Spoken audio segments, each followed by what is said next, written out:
It's US Open week, thick rough, tricky greens. It's certainly going to sort the men out from the boys.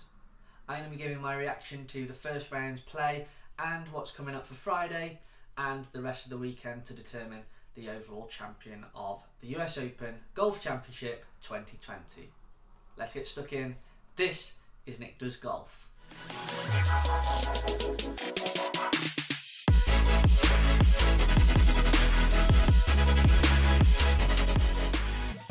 Hey golfers, and welcome back to Nick Does Golf, the YouTube channel which is designed to pass on my experiences, give you some tips, some reviews, different challenges, a little bit of everything to do with the golfing world. If you are new here, please make sure you hit the subscribe button down below for me to support me on my journey as I grow and go through the golfing world on YouTube.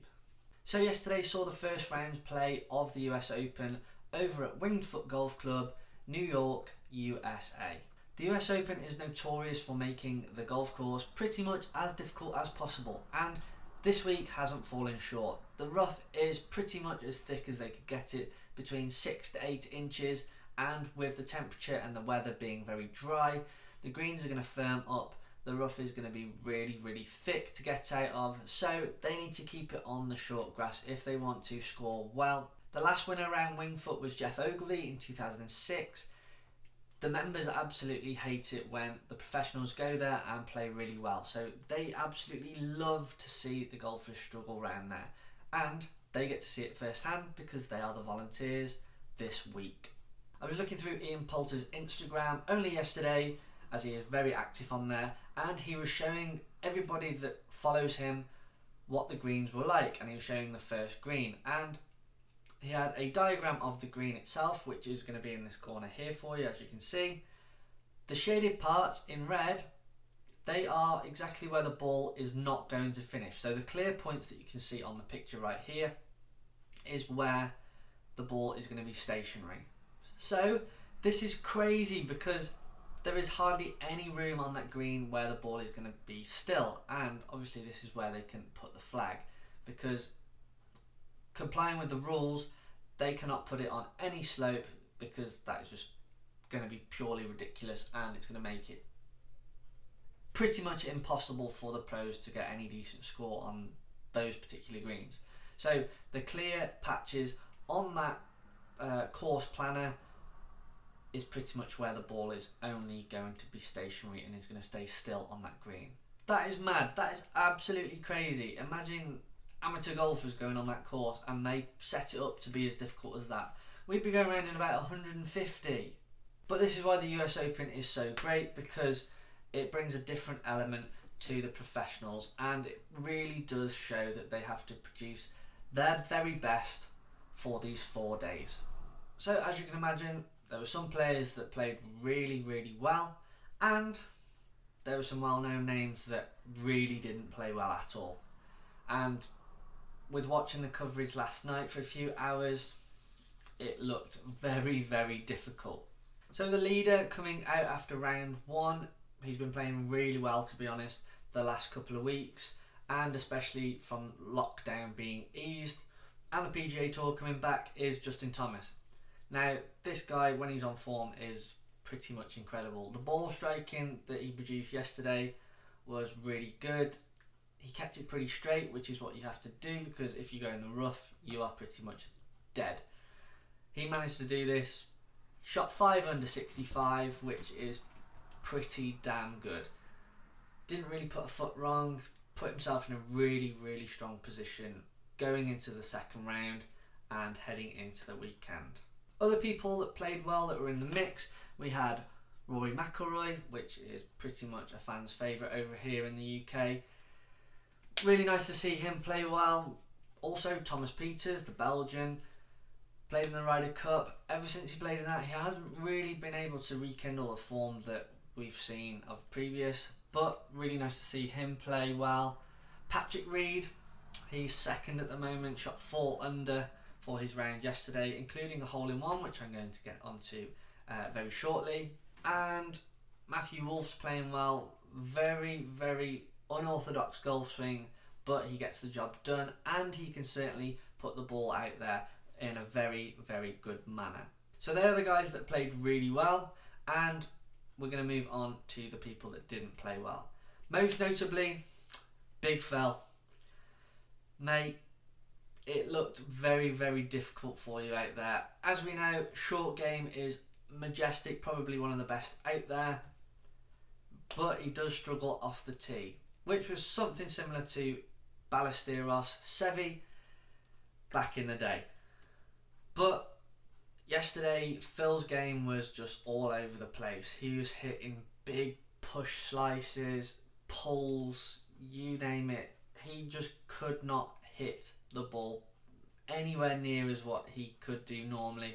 The front nine, I believe the commentator on Sky Sports last night said he has not seen a ball striking display as bad as that from Phil Mickelson in a long time, which is quite a big statement because US Open week, you do not want that to happen. Apparently Phil was out there 4 hours before his tee time trying to work it out on the range. Now for me, this obviously doesn't give a good sign for him. So you could tell that he knew himself that his game wasn't in a good space, ready to come in for US Open week. So he tried his best to try and get it out the dirt, ready for his tee time, but it obviously didn't materialise. So therefore he struggled, and he finished on 9 over par, which is obviously not a brilliant score.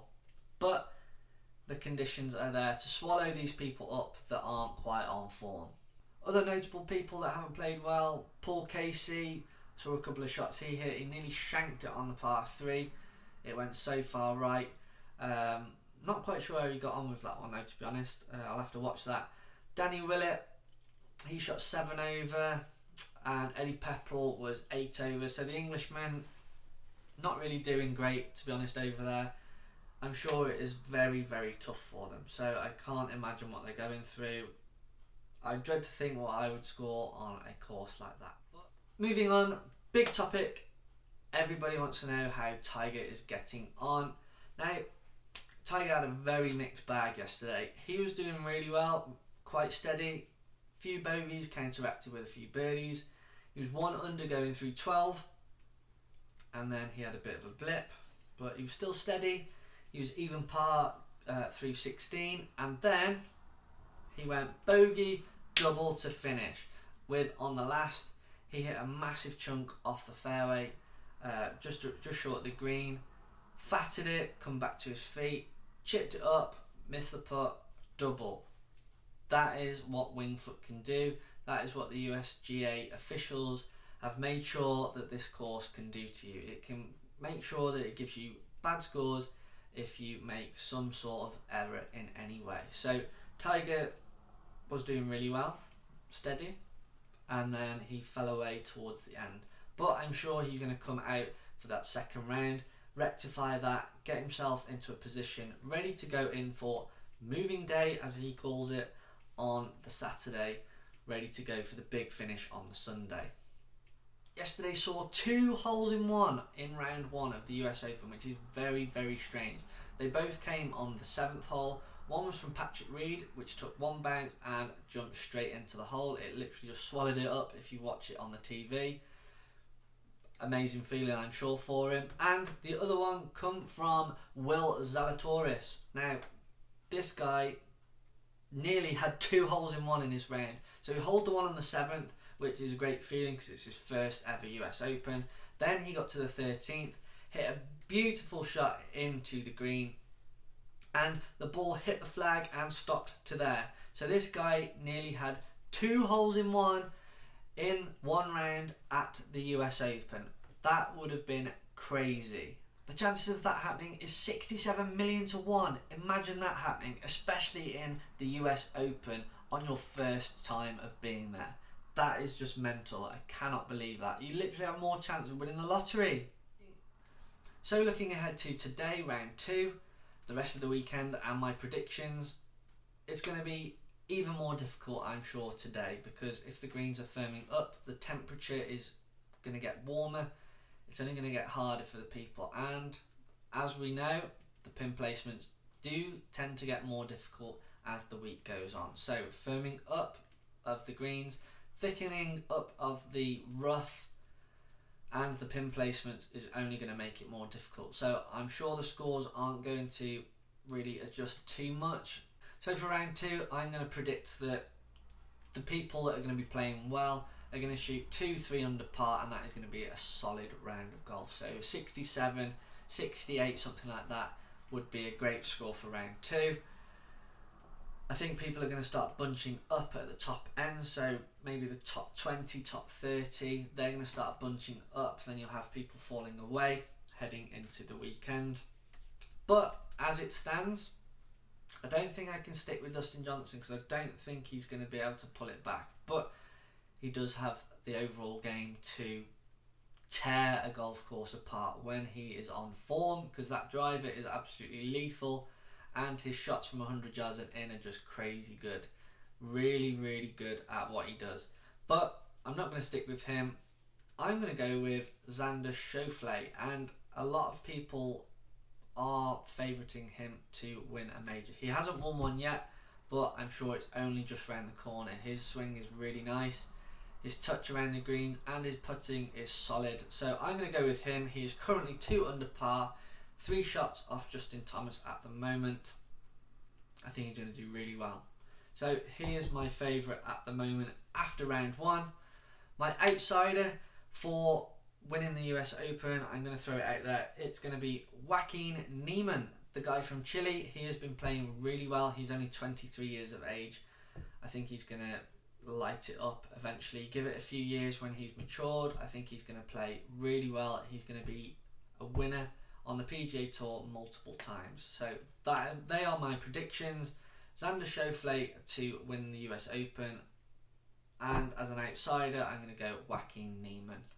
So if you didn't get a chance to watch the first round coverage of the US Open, I've just done that in a nutshell for you, in an overview with reactions. It's really setting up to be a great weekend of US Open golf. Really excited to see what happens and to see who the overall winner is. I really hope it's my prediction. So come on, Xander. Guys, if you've liked that video, make sure you give it a thumbs up, ding, and drop us a comment down below. Let me know who you think is going to win the US Open. I'd love to hear from you.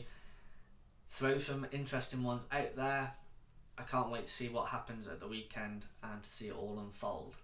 Also, like I said right at the start of the video, make sure you hit the subscribe button if you haven't done so already to support my golf channel as I go through the golfing world and on YouTube. Also, hit the bell for those notifications every time I upload a new video. It could be anything from tips, reviews, challenges, YouTube stuff, golf vlogs, anything to do with golf. So make sure you do that. Also, if you're on social media, you can follow me on Instagram, Twitter and TikTok to keep up to date with everything that I'm doing on a daily and a weekly basis. It is at Nick Does Golf, so make sure you head over there and check me out on those platforms. I'm really excited to see who wins the US Open Golf Championship 2020. Thanks very much for watching, guys, and see you all very soon.